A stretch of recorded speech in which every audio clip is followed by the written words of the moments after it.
Long, long ago, a tiny hamlet known as Kamiki lay nested in a grove of proud and beautiful cherry blossoms. Each and every tree around the quiet burg was honored as a god.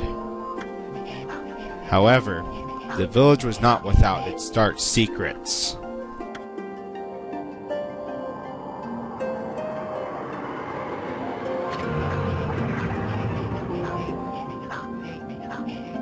To satiate the appetite of Orochi, a fearsome cave-dwelling beast, a young maiden was offered as a sacrifice at the annual festival. With a body like a mountain and 8 heads mounted on necks the size of a tree trunk, its blood-red eyes alone were said to curse anyone who gazed into them.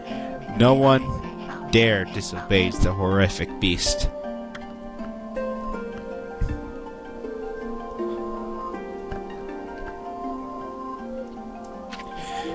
When the night of the sacrifice drew near, a mysterious white wolf appeared outside the village. This wolf, its coat as brilliant as snow, was dubbed Shiranui. The wolf kept a watchful eye on anyone who ventured outside the village and made a habit of patrolling the streets at night. People assumed the wolf to be a familiar of Orochi.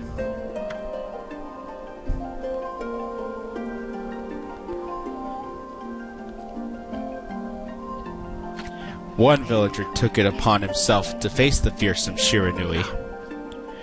The warrior Nagi attempted many times to challenge the wolf, but his attempts were thwarted by Shiranui's swift movements.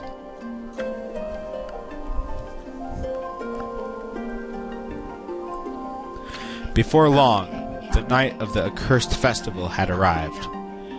A white-plumed arrow heralded the coming sacrifice. Piercing the sky, the arrow sunk its shafty squarely into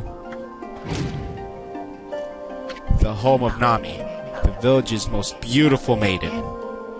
Nagi, harboring a secret love for Nami, was enraged by this sign.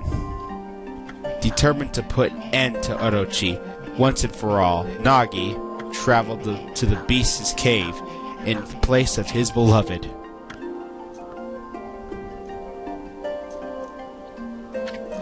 The Moon Cave, a place as dark as evil itself, served as a Orochi home. As Nagi stood bravely before the entrance, a beast appeared, eyes glowing crimson upon 8 thrashing necks. Orochi stood tall before him, anxious for another sacrifice. Nagi leapt with incredible grace, swinging his blade valiantly. On and on, he sliced well into the moonless night. But Orochi's hide was like steel. The blade left nary a scratch.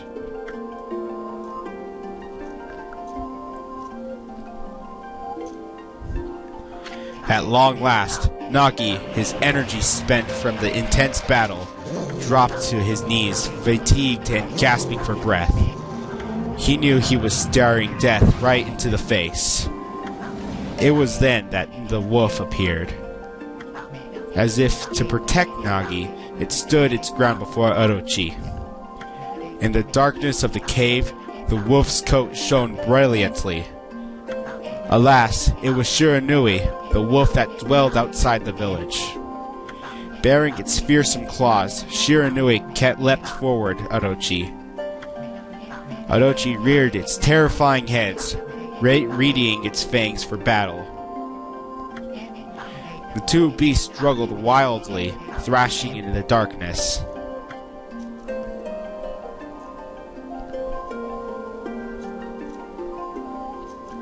Mysterious and terrifying, the spectacle continued. Shiranui summoned gusts of divine wind to counter Orochi's flames.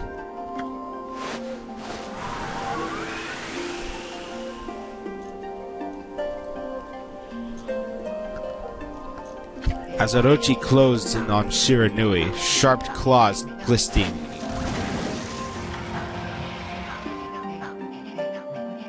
A gigantic tree suddenly sprouted forth, shielding the wolf. Shiranui fought gallantly to gain the upper hand. However, Orochi, protected by the mystical power, was not easily bested.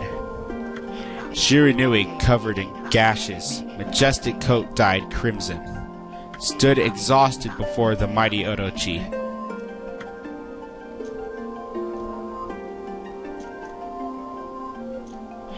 Orochi saw a chance to strike what would be the final blow, but Shiranui refused to give in. With its last ounce of strength, the majestic wolf gazed heavenward and unleashed a mighty howl.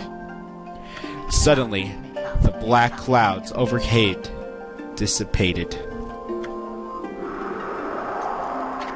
The light from above glinted off Nagi's sword as a beacon of hope.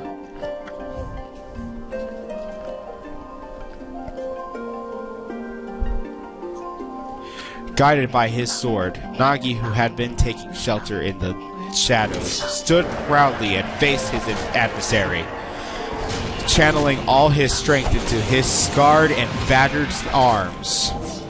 He leapt ferociously toward Orochi, his sword poised high. The golden sword danced in his hands, and the puppet like of a string. One by one, Orochi's fearsome heads separated from their owner.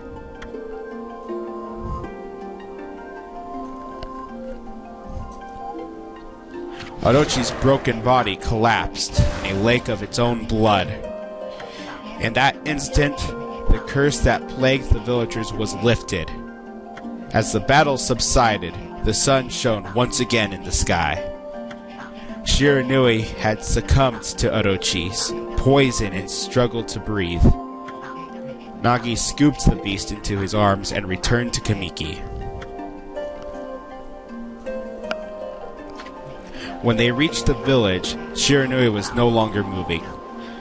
The village elder gently stroked the wolf's head. In response, Shiranui let out a hoarse and pitiful bark, then closed its eyes and drifted off into slumber.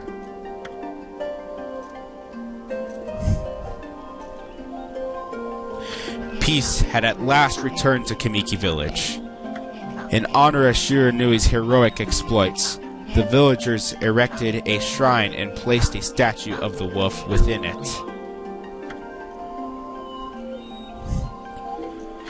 Nagi's sword was christened Tsukuyomi and placed inside the moon cave. The villagers all looked forward to an age of endless peace. However, this is not the end of the story. There is more to this tale than most people know. 100 years has passed since Nagi and Shiranui's heroic exploits. It happened so quickly that no one in the village even took notice.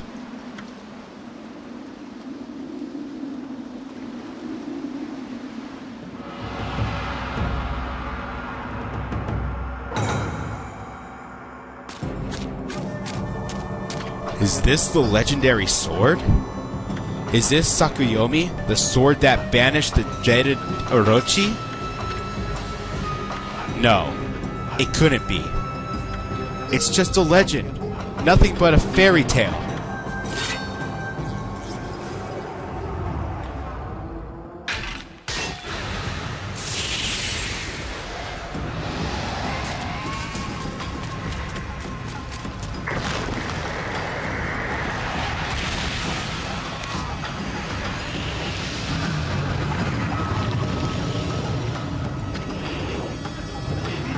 Oh, he who seeks power, he who has broken my bounds!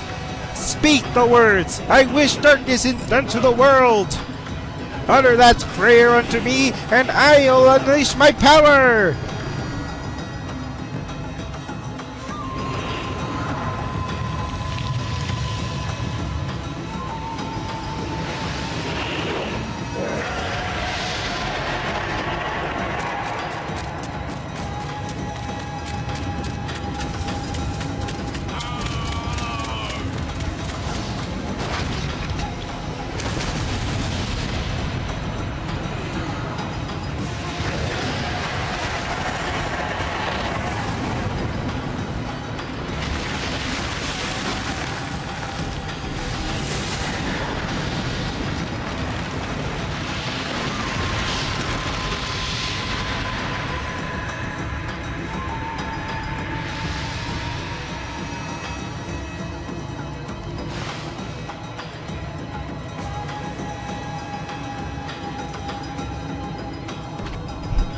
A horrible tragedy suddenly swept over the land.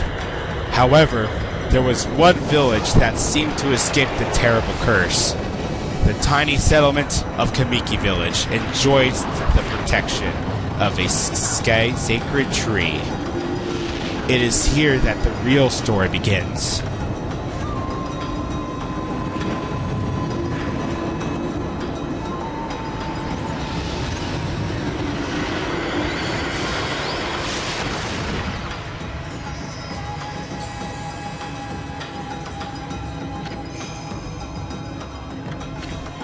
How troublesome.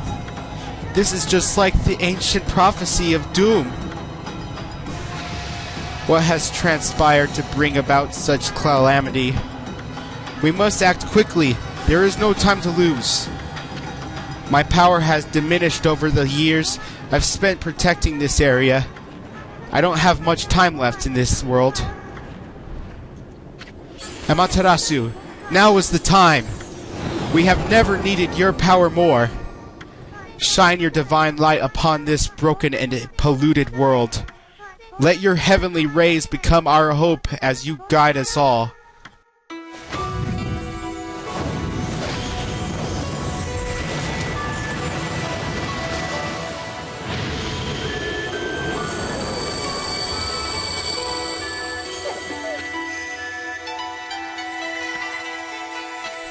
Ah, such divine white light, such beauty and grace. The only one capable of such a wondrous spectacle is none other than our mother and the origin of all that is, Amaterasu. How delightful to see that the Savior, whose brave sacrifice sealed away and the evil demon so many years ago, has not changed one bit. Seeing you emerge after so many years spent seeing as you emerge after so many years spent as a statue brings happiness to my heart.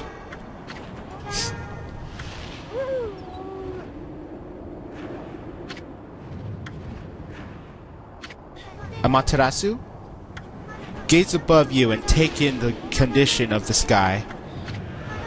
Since your untimely departure from our midst, the world has succumbed to devious and vicious beasts. They have ravaged our fine and beautiful country of Nippon. But never have the circumstances been worse. Then they are at this very moment. Please use your powers to banish the darkness and punish those who would do us harm. Eh? What's this? Has something stolen its way into my robe? Oh.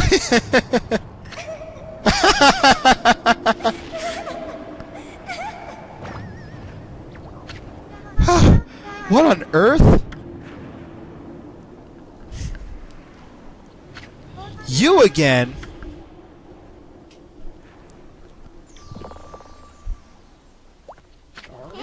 Ow, ow, ow, ow! Are you nuts? Boy, for a little thing, you sure make a big fuss. I was just trying to make the conversation a bit more interesting. That's all. Were you napping in my clothes again, Bug? Bug, I told you 1,000 times not to call me that. I'm a wandering artist. The name's Issun. I'll show you just how great I am, and it won't be long till you're bowing before my great brush.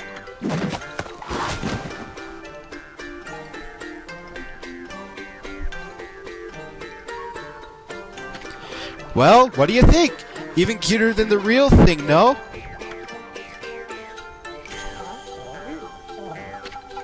What's with you, Furball? You look kinda down in the dumps. Actually, you look kinda familiar. Got it.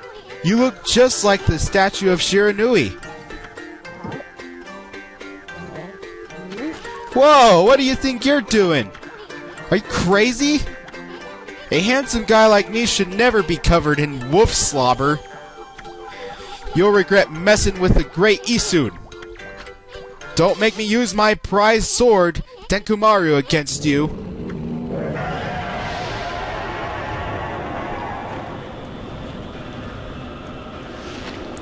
What was that growling sound? And why is it so dark anyway? Oh, great God, Amaterasu. I've used all the power I have to protect Kamiki Village. The village lives on. Their spirits lie encased in my fruit. Cut it free, and the village will be reborn. I trust in you. I know that you will lead us down the right path. Only your awesome power can restore life to the world. The trees return to normal, huh? That Sakio girl sure said some weird stuff. The villagers' spirits are being kept inside the fruit. That's the fruit. That girl said that if you cut it down, the village will be restored. But it's awfully high up there. If you don't use some kind of special power, there's no way you're gonna reach it. This darkness is really getting to me, too. A lot can happen while you're taking a nap. And after such a long intro, hello everybody, this is Two-Tone Yoshi, and welcome to Let's Play Okami. This is my most favorite and cherished games of all time. I am very excited to do this. So now, I'm sorry if I butchered the language a bit during the long intro, but anyway, where are we? It got awfully quiet all of a sudden. I don't remember any place like this in the village. Well, we better keep our eyes peeled. You can use the control pad to look around. The 2 button charges your point of view. Boy, you really look so helpless. You sure you're gonna be okay? Alright. So, as you can see right here... Hold on! That's an origin mirror. They say once your reflection appears on its surface, your memories will be stored into the mirror of all eternity. Well, to put it shortly, you can save your progress here. And let me give you a little advice. You should save a number of games files. That way, you can always go back if you get stuck or something. Gotta be prepared, especially while you're still learning the ropes. Alright, well, as Issun said, I know it was a really long intro and I haven't really gotten into the game yet, but I'm gonna have to end it off here. So next time on Let's Play Okami, we are going to actually play the game. So see you guys then.